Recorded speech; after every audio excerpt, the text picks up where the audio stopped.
History class, class 9। आज हम लोग इस क्लास में फ्रेंच रिवॉल्यूशन के नेक्स्ट टॉपिक को जानेंगे। आज का जो टॉपिक है वो है France abolish monarchy and became a republic. Monarchy means what? Monarchy means होता है राजतंत्र और रिपब्लिक मीन्स होता है गणतंत्र। फ्रांस में लोगों ने राजतंत्र को खत्म किया और गणतंत्र को वापस लाया। गणतंत्र का मतलब होता है कि एक ऐसा तंत्र, एक ऐसी सिस्टम जो कि लोगों के द्वारा बनाई जाए। ठीक है, आज हम इसमें जानेंगे कि वहां का कंडीशन क्या था।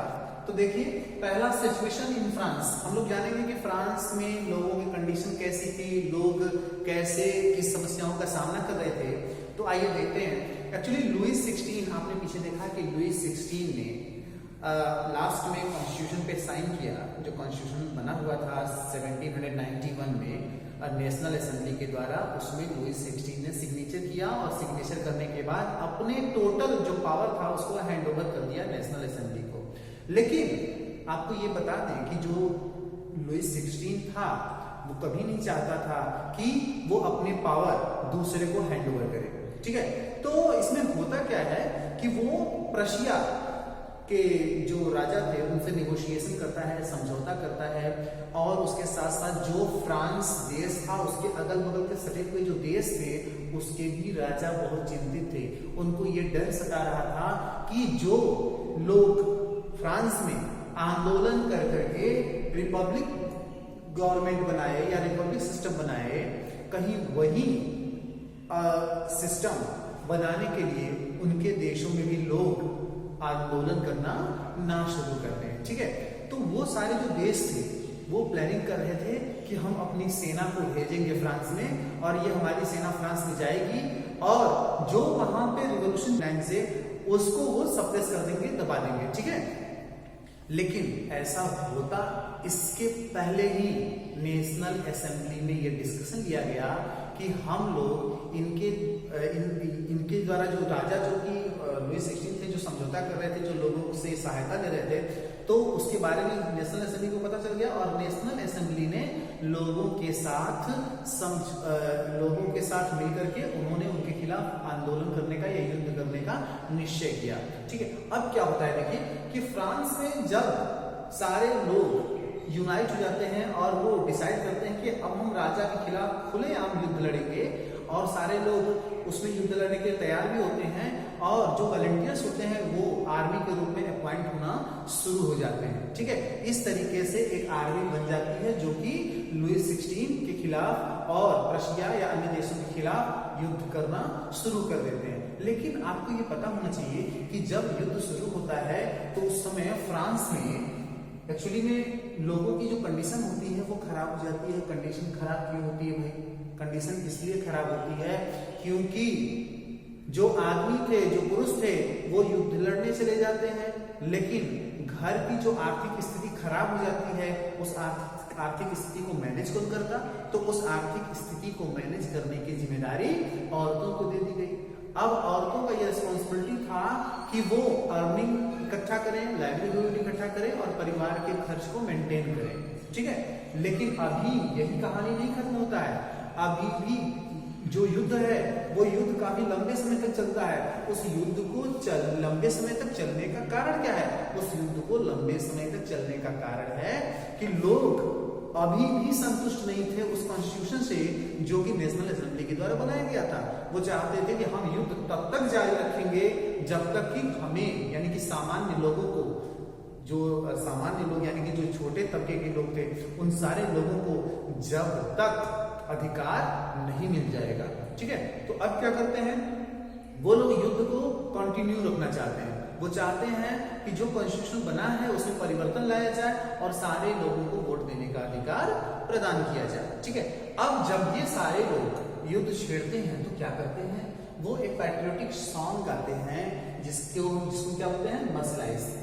सो क्या बोला गया? मर्सिलाइज। और बाद में यही फ्रांस का पैट्रियोटिक सॉन्ग बन गया। ठीक है, और इस सॉन्ग को कंपोज कौन किया था? Roger D आइजर। ठीक है, प्रोगेटिव आइसर। इन्होंने एक मर्सिलाइज एक सॉन्ग कंपोज किया था और उस सॉन्ग को है ना लोग गा रहे थे जब वो युद्ध को लड़ने जा रहे थे। ठीक है, अब इसका नाम मर्सिलाइज क्यों रखा गया? मर्सिलाइज इसलिए रखा गया कि जब वो युद्ध में जा रहे थे तो वो मर्सिलाइज से अपना जो युद्ध का कार्यक्रम था उसको स्टार्ट किए थे। ठीक है, पेरिस में जो मर्सिलाइज नामक स्थान था वहीं से ये लोग इस गाने को गाते हुए युद्ध की तरफ आगे बढ़े, जिसकी वजह से इस सॉन्ग को मर्सिलाइज सॉन्ग नाम दे दिया गया और यही बाद में फ्रांस का पैट्रियोटिक सॉन्ग बन गया। ठीक है, अब हम लोग जानते हैं कि इकोनॉमिक डिफिकल्टीज, जैसा अभी मैंने बताया कि इकोनॉमिक डिफिकल्टीज लोगों के सामने युद्ध की वजह से आ गई। औरतों को जिम्मेदारी दे दी गई लाइवलीहुड अर्न करने के लिए और औरतों को ये जिम्मेदारी दे दी गई कि वो परिवार के खर्च को संभालें। ठीक है, आगे चलते हैं। पॉलिटिकल क्लब खेलने जा रहे थे तो उसको फाउंड करना शुरू कर दिए। उसी में से एक क्लब है जिसका नाम है जैकोबियन क्लब। क्या नाम है? Jacobian club. यह क्लब काफी ज्यादा फेमस हो गया।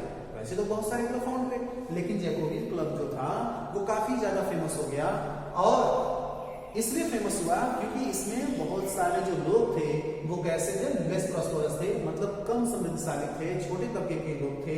ठीक है, और देख लीजिए example, artisan, shoe makers, watch makers and etcetera, है ना? इस तरीके के मेंबर्स जैकोबियन क्लब में थे। अब देखिए ये जैकोबियन क्लब जो था इसके लीडर कौन थे? इसके लीडर थे मैक्सिमिलियन रॉबेस्पियर, जिनकी अध्यक्षता में लोग इस क्लब में इकट्ठे होते थे, लोग पॉलिसीज बनाते थे और लोग युद्ध लड़ने के लिए तैयार होते थे। ठीक है, अब आगे देखिए क्या होता है कि इस क्लब के लोग जो थे, है ना, ये सेंट क्यूलॉट्स के नाम से जाने जाते थे। सेंट क्यूलॉट्स के नाम से क्यों जाने जाते थे इसके बारे में जानते हैं। देखिए सेंट क्यूलॉट्स इसलिए जाने जाते थे, फ्रांस में एक कहानी होती थी कि जो लोग लॉन्ग स्ट्रिप ट्राउजर पहनते थे, है ना, उनको सेंट क्यूलॉट्स नाम है। ये लॉन्ग स्ट्रिप ट्राउजर जो पहनते थे, यानी लॉन्ग स्ट्रिप ट्राउजर में क्या होता है? ऐसा पैंट जो कि घुटने से नीचे तक का हो। ठीक है, होता क्या था कि फ्रांस में अक्सर जो नोबल फैमिली के लोग थे वो नी ब्रीच पहनते थे, मतलब घुटने तक का पैंट पहनते थे और घुटने तक का पैंट पहनते थे और वो एक तरीके का साइन था नोबिलिटी का। ठीक है, नोबल लोगों का वो पहनावा था। तो अब जैकोबियंस के जो लोग थे वो चाहते थे कि उन लोगों से अलग दिखाई दे। तो अलग कैसे दिखाई देंगे? तो उन्होंने क्या किया? लॉन्ग स्ट्रिप ट्राउजर पहनना शुरू कर दिया। ठीक है, और ये रेड कैप अपने सर पे लगाते थे और ये रेड कैप जो था वो क्या था? ये लिबर्टी का एक सिंबल था, स्वतंत्रता की एक प्रतीक थी। और देखिए ये जो रेड कैप पहनने वाले लोग थे और ये जो लॉन्ग स्ट्रिप ट्राउजर पहनते थे इन्हीं को क्या कहते थे? Sans culottes. चलिए अब आगे हम लोग जानेंगे कि क्या होता है लोगों के द्वारा। जैसा आपने पिछले अभी आपने देखा कि किस तरीके से वहां पे क्लब फाउंड हुआ और किस तरीके से उस क्लब में लोग एक्टिव थे, बेसिकली जो लेस प्रॉस्परस थे, है ना। अब हम लोग जानेंगे कि आगे क्या हुआ फ्रांस में। एक्चुअली में 1792 में जो जैकोबियंस थे उन्होंने इंसरेक्शन किया, मतलब उनका विरोध किया। किसका? पर्सियंस का। जो लोग ठीक तरीके से लोगों को खाने के सामान प्रोवाइड नहीं कर रहे थे, है ना, तो लोग भूखे थे और अनाज की कमी की वजह से क्या हुआ? जैकोबियन ग्रुप में जो लोग थे उन्होंने क्या किया? विद्रोह करना शुरू कर दिया। किसका? पर्सियंस का। ठीक है, अब क्या होता है देखिए, on the morning of 10th अगस्त they storm palace of Tuileries. Actually में ये भीड़ इतनी गुस्से में आ गई कि गुस्से में आने के बाद 10 अगस्त की सुबह वो सारे जो लोग थे, है ना, वो ट्यूइलरीज पैलेस को स्टॉर्म कर दिया, है ना, ध्वस्त कर दिया। ठीक है, और इस फोर्ट को गिराने के बाद वहां पे जो राजा का गार्ड था उसको जान से मार दिए और राजा के परिवार को उन्होंने बंधक बना लिया। ठीक है, काफी लंबे समय तक वो बंधक बना के रखे। ठीक है, और इन सारे इंसिडेंट के बाद अब लोगों को फ्रांस में यह अधिकार मिल गया कि वो वोट दे सके, जो कि कितने ईयर्स के थे? 20 ईयर्स के। मतलब सारे व्यक्तियों को, ऐसा नहीं कहा गया कि केवल पैसे वाले वोट देंगे, या जैसा आपने देखा था कि जो लोग 3 दिन के लिए मजदूरी पेड करते थे वो वोट देने का अधिकार प्राप्त किए थे मजदूरों का। लेकिन यहाँ पे अब ऐसा नहीं है, सारे लोगों को जो कि 21 साल के थे, पुरुष की बात कर रहे हैं, महिलाओं की नहीं, सारे लोग जो 21 साल के थे उन सारे पुरुषों को यानी कि आदमियों को वोट देने का अधिकार अब फ्रांस में मिल जाता है। ठीक है, आगे क्या होगा देखिए। 21 सितंबर 1792 monarch and declare France Republic. ठीक है, मोनार्की एबोलिस्ट। देखिए हुआ क्या कि 21 सितंबर 1792 को मोनार्की को एबोलिश कर दिया गया। क्या कर दिया गया? एबोलिश कर दिया गया, समाप्त कर दिया गया और फ्रांस को रिपब्लिक घोषित कर दिया गया। कितनी तारीख को? 21 सितंबर 1792 को। ठीक है, अब जो लुईस 16 थे, जैसा कि अभी आपने देखा कि उनको प्रिजन बना दिया गया था, उनके पूरे परिवार को प्रिजन बंदी बना दिया गया था। अब लुईस 16 को नेशनल असेंबली में जो लोग थे, यानी जैकोबियन क्लब का, उसके सारे मेंबर्स ने वोटिंग किया और वोटिंग के द्वारा उन्होंने ये पास किया कि इनके साथ क्या किया जाए, लुईस 16 के साथ क्या किया। सारे लोगों ने डिसाइड किया कि लुईस 16 को मौत की सजा दी जाए। अब लुईस 16 को मौत की सजा कब दी गई? 21 जनवरी 1793 को, और वो भी सारे लोगों के सामने। सारे लोगों के सामने कहां पे दिया गया? तो उस स्थान का नाम है the palace de la Concorde. ठीक है, इस स्थान पे लुईस 16 को फांसी की सजा दे दी गई। लेकिन क्वेश्चन ये है कि आखिर लुईस 16 को फांसी की सजा दे दी गई, लेकिन फांसी की सजा देने के पीछे कुछ तो कारण दिखाना पड़ेगा। किसी व्यक्ति को तो ऐसे ही फांसी की सजा नहीं दी जा सकती। तो कारण क्या दिखाया गया? देशद्रोह। ठीक है, लोगों ने देशद्रोह का आरोप लगाया और आरोप लगा करके उन्हें फांसी की सजा दे दी गई। ठीक है, अब लुईस 16 को तो फांसी की सजा दे दी गई, लेकिन वहां यहाँ पे देखिए उनकी एक जो रानी है, जिनका नाम क्या है? मैरी एंटोइनेट। जो मैरी एंटोइनेट है वो भी किंग लुईस 16 को बैड सजेशन देती थी। इन्हीं के सजेशन की वजह से लुईस 16 कार्य करता था।